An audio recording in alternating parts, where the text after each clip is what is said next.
咁啊，朝頭早嘅7:21啦嚇，咁啊晨光大學嘅，咁啊喺電話旁邊呢，咁啊亦都邀請到呢，就澳洲註冊營養師李淑萍咪咪喺度嘅。早晨咪咪，早晨咪咪，係啦，咁啊今日朝頭早呢，就想邀請咪咪就同我哋講下，咪天氣凍啦，有陣時真係我自己都懶得煮飯啊。咁啊，如果喺街上面見到有啲平靚正嘅飯呢，的而且確亦都飛升國際嘅，就係呢個 This Rice 啊。係啊，呢個名真係好中意啊 ！This 無敵。咁如果你係兩餸飯 This Rice 啦，三餸飯咁點啊？This rice 咯，即係好霹靂嘅呢個。嘉明望住我哋喺度，好無奈咁笑。好啦，不過佢仲滴汗添啊。咁呢個this rice 咧，咁啊其實即係我哋睇即係選擇佢嘅時候，當然我哋就希望平靚正之餘咧，亦都係食得健康噶嘛。咁如果唔係食咗身體又致肥又好，又鈉含量超標，咁啊真係到時醫生真係指住我 this 啦嚇。咁我點樣去到選擇一啲啱自己健康情況嘅一啲飯餸咧？咁我見到佢大部分嘅餸咧，嗱，譬如有炸雞翼啊、椒鹽排骨啊、鹹魚肉餅啊、豆豉排骨、咕嚕肉，係啦，五花八門嘅魚香茄子、麻婆豆腐都有。咁當然有啲係雜菜啦，雜菜我估都應該係蒜蓉時菜嗰類咯，係最健康都應該係呢兩隻噶啦。我記得有每一間都唔同啊，有青瓜啊，有脆肉瓜啊咁樣。大致上都有呢一類型嘅。咁但係我哋點樣去到選擇好咧，咪咪？嗱，咁因為你都講啦，有兩餸三餸咁之間啦，係咪？咁所以其實即係亦都有啲人去選擇，除咗話方便之外咧，咁如果選擇好似自己出去食嘅話，呢啲好似健康啲，有得揀下菜食下嘅。咁呢個我都聽唔少係咁講嘅，係啦。咁所以你喺兩餸三餸當中，其實咧都希望霸一餸咧係一個菜類嘅嘢食先，係啦，即係頭先所講嘅咩蒜蓉菜啊，或者可能一啲見到冇咁油嘅一啲蔬菜啦咁。咁但係魚香茄子就要知道啦，魚香茄子個茄子要走油嘅，即係擺落鍋油度去過一過先嘅，跟住之後再煮。咁呢個就會比較油啲，都係希望用翻啲可能係水煮啊，或者快啲少啲油嘅炒菜霸咗一個位置先，因為都希望趁呢啲咁多餸嘅機會下呢，都可以令到個飲食均衡啲嘛。係霎菜同炒菜，我相信呢好多嗰啲 This rice 咧都有提供嘅。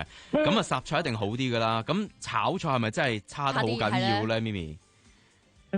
你都預咗會啦。咁同埋我常講一句嘅呢，就係即係出面食嘅嘢食呢，真係未必可以做到喺屋企所講嘅健康飲食，因為出面始終都係要符合各種人類嘅要求，唔同嘅人係啦。咁所以喺味道上啊、油方面上嘅話，都唔會去得太盡，話好淡、好冇油。咁所以都要知道都有一定嘅油分喺嗰度嘅。所以佢啲魚香茄子真係幾好食。喂，好食㗎，梗係啦，好多時我都中意嘅。咁但係好多時你會叫咗佢，你會見到哇面頭有陣油浮喺度嘅。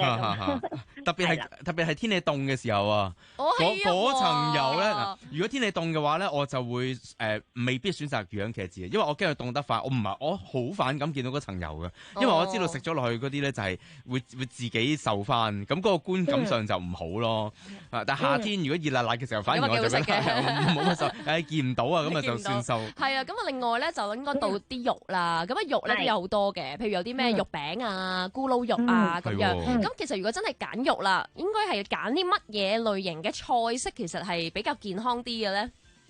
會揀啲魚類啦，或者有陣時佢哋都會有啲，譬如魷魚啊、蝦仁啊、帶子，可能佢哋真係唔係大隻，咁但係呢啲嘅話，從魚類、海鮮類着手嘅話咧，都會係比豬啊或者啲牛啊嗰啲健康啲嘅。好似阿船姐頭先所講嘅肉餅，好似係蒸。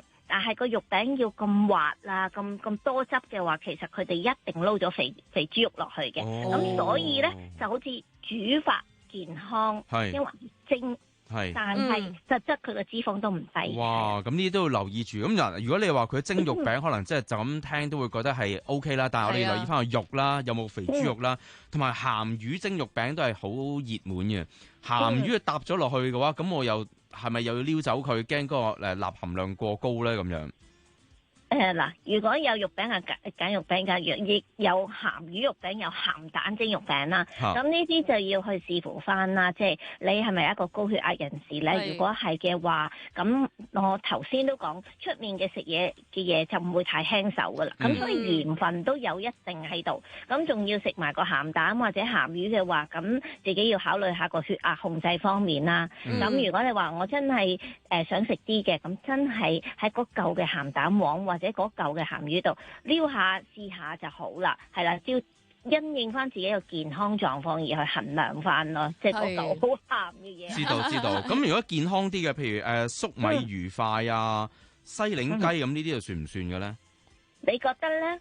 粟米魚塊咧，如果我或者呢個西檸雞係啊，都係要炸過噶。咁我諗可能又未必咁理想。係咯，咕嚕肉其實出邊嗰陣肉應該都係唔知佢點整啦。不過咧，Mimi 成日同我哋或者同聽眾都係講一句説話我成日記喺心入邊㗎。酌量食都唔緊要。係啊，你成日都酌量嘅。係啊，酌量得滯嘅有陣時。冇錯啦，究竟你係 this rice 啊，定係 this rice 啊？因為如果有3款嘅話咧，你可以揀款健康啲菜啦。咁你可能揀一款就係你頭先所講啦，咩檸檬嗰個西檸雞啦，或者咕嚕肉。但係另外一款就揀翻健康啲，可能蒸水蛋啊，佢都要會有蒸魚嘅，有啲可能有啲菜炒下魷魚啊等等呢啲去配合翻。咁你就主打菜同埋個健康啲嘅餸。咁你嗰個青檸雞嗰啲你就決定究竟我食晒佢定係好啦。我都恨食，所以我嗌第3款餸，但係我唔會食晒佢嘅。呢啲係可以咁樣去諗法。但係如果得 this rice 咧，咁就請不要啦，因為即係焗住去食咗個西檸雞咁。咁你話我食少2嚿啦，咁又可能唔夠蛋白質喎。咁啊，我問多2款先，麻婆豆腐同埋中式牛肉係咪都係咁啊？應該 OK 啲喎，冇乜特別炸過喎。麻婆豆腐嗰個 sauce 咧係啊。係啊，冇錯啦，船姐啱啊！嗱，個麻婆豆腐嗰個重點嘅油就喺個 sauce 度。咁而中式牛柳咧個重點係咩咧？佢個牛肉都係要去走住油線嘅。係啦，咁所以都係索咗唔少嘅油㗎。係好啦，咁啊除咗呢個 this rice 之外啦，咁啊有陣時啲燒味鋪都多一樣嘢咧，就俾我算就係嗰啲佢哋嗰啲例湯啊。佢啲例湯大家都知啦，即係搭好多肉喺入邊，跟住揼啲蔬菜喺入邊一齊就煲，係啦，煲個749日咁樣，有咁嘅感覺嘅。好啦，咁跟住佢就飲嘅時候，咁啊味道梗係濃烈啦。咁呢一類型嘅湯其實又 O 唔 OK 嘅咧？係咪真係叫健康湯嚟嘅咧？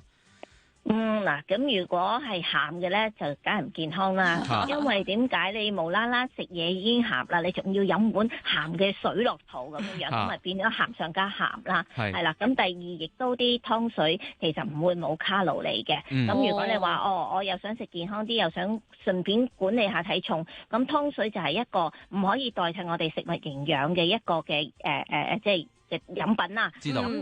但係佢又有卡路里喎，因為可能會用咗啲豬骨啊，或者雞腳啊等等，咁就變咗油上加油嘅話咧，咁就其實真係對於膽固醇啊、體重管理啊問水啦。明白。咁再者就真係研究過，其實好多湯水真正嘅營養都唔多，最主要揾到都係脂肪。係啊，咁啊，大家食完飯之後就飲杯中國茶好啦嚇，Chinese tea。好啦，唔該晒 Mimi，拜拜。拜拜。